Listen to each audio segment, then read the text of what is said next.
Welcome back. Here we are yet again.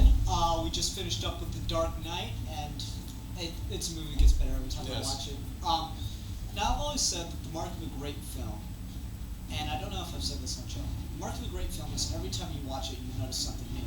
And the thing that both Bobby and I noticed that really justifies Blu-rays and high definition film is it's the little subtle details. One of the major complaints about The Dark Knight is when he's falling off of the building with Rachel Dawes in hand, it doesn't make sense that he survives. But the thing is, when you're watching this in high definition, we just noticed it for the first time because it's very black, but his arm, I might need to extend this way, his arm is extended, and he's got the cape, and you can see the cape is rigid on that arm, but not in the one that he's holding Rachel on. And, Bob, you know those seeds that fall off trees, like their tails? I don't know what the helicopter. Yeah, they helicopter down. Yeah. Yes, that's a technical term.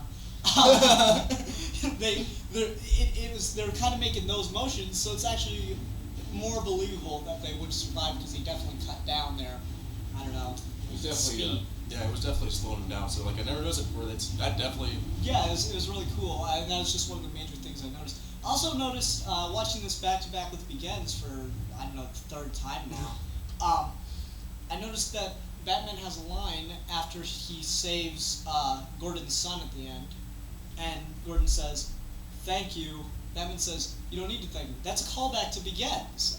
The last line of Begins, it just always eluded me until now. I'm sure a lot of people watching this are like, "Duh, Ian."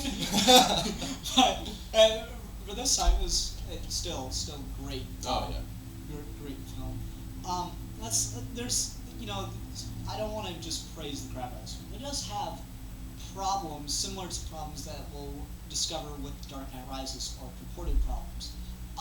One of the major criticisms of Dark Knight Rises that we'll get into more once we get there is that we're never told how Batman gets back to the city. In this, something I've noticed is there's a similar plot hole. We're never told how Batman figures out where Harvey and the Gordons are. Yeah. Did you notice that? Like, he doesn't have Fox tell him or anything like that. So it's a similar negative critique, and it's just as easily solved. Mm-hmm. Because he's Batman, he has equipment. Yeah. Off the top of my head, generalization, he's been scanning the police waves. Makes perfect sense for him. Just one of those things.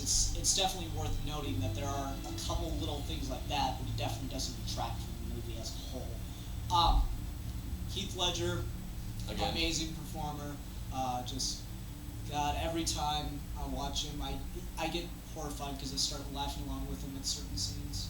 See, like one of the complaints was people said people's reason why the reason why Heath Ledger got his Oscar was because of his death, which I still have that feeling I get when I watch Joker for the first time. It's still amazing. It's still. It is absolutely fantastic. I adore Ledger's performance in this, and it's just it spawned. Let's go into what we're about to talk about next. It spawned this. And here's how good a performance it was. It spawned a fan series that was so good, it spawned fan series of the fan series. I find that interesting. We'll talk about that more later. I find that that's how powerful a performance that Ledger gave with the Joker in this one. And I find that. Where are you getting these?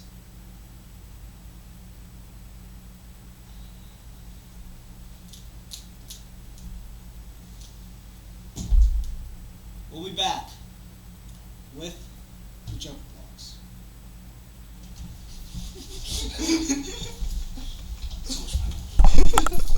Great writing gag. I don't